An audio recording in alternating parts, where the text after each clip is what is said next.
হঠাৎ করে বাংলাদেশের রাজনীতিতে একটি নতুন কথা চালু হয়েছে।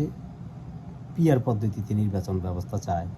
জামাতে ইসলাম এবং ইসলামী আন্দোলন এতে মুখ্য ভূমিকা পালন করে যাচ্ছে।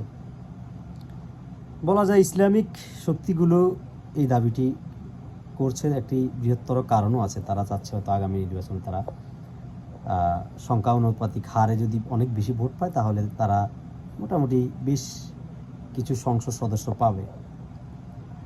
এখন এটি করতে গেলে আপনি কিছু করতে গিয়ে তো বড় অজগর সাপ বের হয়ে যাবে। এটা তো একদম খুবই নর্মাল, মানে এটা বুঝতে গেলে আমার মনে হয় খুব বড় রকেট সায়েন্স লাগে না, খুব সাধারণ একটি হিসাব। মনে করেন আওয়ামী লীগ তো নির্বাচন করতে পারবে না, তাদের নিবন্ধন নেই বা তাদের রাজনৈতিক কার্যক্রম নেই, তো তাদের তো ভোটার আছে দেশে। আপনি যদি একদম তারা বলে 30 থেকে 35%, এখন আপনি যদি সেটা অস্বীকার করেন, আপনি 20% ভোটও কি তাদের নেই? আছে।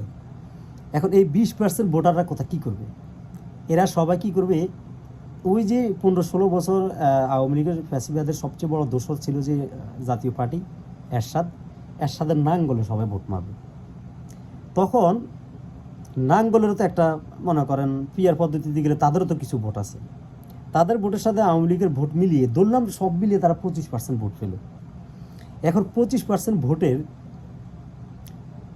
তারা যদি পায়, বিএনপিও যদি আর ধরেন 30% পায় বা 35% পায়, আর বাকি অন্যান্য দলগুলো মিলে যদি আরও বাকিগুলো পায়, তো আপনি সংসদ সদস্য তো এখানে 60 থেকে 70 জন, মানে ভোটের হারে তো 60 থেকে 70 জন জাতীয় পার্টির সংসদ সদস্য সংসদে থাকবে।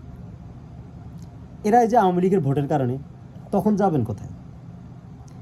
এখন আরেকটা বড় প্রবলেম হচ্ছে এই যে ছোট ছোট রাজনৈতিক দলগুলো তারা যে সংখ্যা অনুপাতিক হারের কারণে কিছু সংসদ সদস্য তারা পেয়ে যাবে, এদেরকে কিনে ফেলা যাবে। বাংলাদেশের রাজনৈতিক সংস্কৃতিতে এটা খুবই বাস্তবতা যে মানুষ কিনে ফেলা বা দলকে কিনে ফেলা এগুলো খুব আহামরি কিছু না।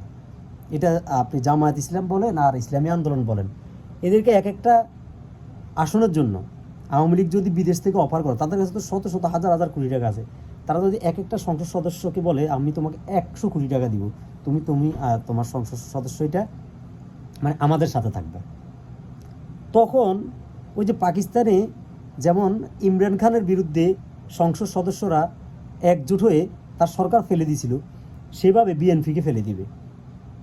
আবার বিএনপিকে ফেলে দিয়ে যখন আবার জোটবদ্ধ একটা সরকার হবে, ধরলাম ইসলামিস্টরা একটা জোটবদ্ধ সরকার করলো, এবার তাদের মধ্যে আরেকটা গ্রুপ বিএনপির কাছে বিক্রি হয়ে যাবে, আবার তারা সরকার ভেঙে দিবে। অর্থাৎ কোনো একটা সরকার শক্তিশালী হতে পারবে না, কিছুদিন পরে পরে এরা ভেঙে যাবে। কেননা এখানে সবচেয়ে মানে ভয়ঙ্কর দিকই হবে যে জাতীয় পার্টির মতো একটি দল সংসদে অনেক আসন পেয়ে যাবে, কারণ তারা আওয়ামী লীগের ভোটের কারণে সংখ্যা অনুপাতিক হারে 20 থেকে 25% ভোট পেলে সেটার তারা তো তাদেরকে 60-70টা সিট দিতেই হবে। এই পদ্ধতিটা মানে মাথায় কিভাবে আসে যে আপনি এই পদ্ধতিটা করতে গেলে আপনার সুবিধা হবে, আপনি কিছু সিট পাবেন, কিন্তু প্রতিপক্ষ একটা যে শক্তিশালী একটা প্রতিপক্ষ আছে তারাও যে সুযোগ পেয়ে যাবে, এটাও তো মাথায় নিতে হবে। এখন বিএনপি যেটা চাচ্ছে যে গতানুগতিক যেভাবে হয় সেটা হলে কি হবে, অন্তত এই ধাপে আওয়ামী লীগ কোনো সুযোগ পাবে না।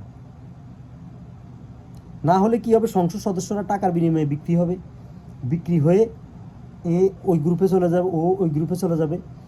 তারপরে ধরেন আমার এলাকাতে একজন মানুষ বিএনপি থেকে ব্যারিস্টার মাহবুবউদ্দিন খোকন সাহেব নির্বাচন করবে, হ্যাঁ, বা আরও অন্য কেউ যদি পায়। এখন এই ব্যক্তি ইমেজকেও তো অনেকে ভোট দেয় না, যে এই ব্যক্তি ইমেজকে আমি ওনাকে পছন্দ করে দেখে আমি ওনাকে ভোট দিলাম, কিন্তু আপনি তো সেটাও দিতে পারবেন না। পিআর পদ্ধতিতে গেলে কেন্দ্র থেকে নির্ধারণ করে দিবে আপনার নেতা কে হবে, আপনি শুধু মার্কাতে ভোট দিবেন। দেখা গেল একজন মানুষ বিদেশে থাকে, আমেরিকাতে থাকে, সে অনেক বড় চোর বাটপার, সে কী করলো, তার কাছে অনেক টাকা আছে, কোটি কোটি টাকা আছে, শত শত কোটি টাকা আছে, সে ব্যারিস্টার মাহবুবউদ্দিন খোকন অথবা যারা এই এলাকাতে জনপ্রিয় নেতা তাদেরকে বললো, ভাই আমি আপনাকে এই লোন 50 কোটি টাকা দিলাম, এই এলাকার এমপি যেন আমাকে দেয়, দলকেও দিলাম আপনাকেও দিলাম, আপনারা কথা বললেন না। অর্থাৎ এই চোর বাটপারগুলো কী করবে, টাকার বিনিময়ে সংসদে চলে যাবে। কেননা এখানে তো ব্যক্তিকে আপনি ভোট দিচ্ছেন না, ব্যক্তি দাঁড়াবেও না, আপনি ভোট দিচ্ছেন মার্কাকে। এরপরে দল নির্ধারণ করে দিবে এই এলাকাতে এএমপি, এই এলাকাতে এএমপি, আপনি জানলেনও না আপনার এমপিকে, যার সাথে তৃণমূলের কোনো যোগাযোগ নাই, যার সাথে মাঠ পর্যায়ে সাধারণ মানুষের সাথে কোনো যোগাযোগ নাই, সে টাকার বিনিময়ে এমপি হয়ে গেছে। অর্থাৎ তখন হবে কি, তৃণমূল থেকে আর নেতা তৈরি হবে না, নেতা তৈরি হবে অনলাইন অফলাইনে টাকার বিনিময়ে। অর্থাৎ আপনি পুরো জিনিসটাকে এত বিশৃঙ্খল করে দিচ্ছেন, আপনি পুরো জিনিসটাকে এত বেশি, এই যে বলছে এখন যদি পিআর পদ্ধতিতে যায় তাহলে নাকি অর্থের লেনদেন কম হবে, নির্বাচনে মানুষ অর্থ খরচ কম করবে। আর অর্থ খরচ করার তো দরকার নেই, অর্থ তো খরচ করবে টেবিলে, বড় বড় টেবিলে টাকা দিয়ে আসবে আর এখান থেকে এমপি হয়ে যাবে। তৃণমূল থেকে কোনো নেতা তৈরি হবে না। মানুষের চাহিদা সংসদে কারা বলবে, সে চিনবে না তার লোককে। এগুলা একদমই মানে কি বলে, এটা বাখোয়াস একটা চিন্তা ভাবনা। ব্যক্তিগতভাবে আমি মনে করি এই পিআর পদ্ধতি কোনো সিস্টেমই হতে পারে না। পিআর পদ্ধতি যারা চাচ্ছে তারা চাচ্ছে তাদের রাজনৈতিক কিছু সিট বাড়তি পাওয়ার জন্য, কিন্তু মাঠে আপনি এত বড় শক্তিশালী প্রতিপক্ষ রেখে আপনি এখন পিআর পদ্ধতিতে কীভাবে যাবেন?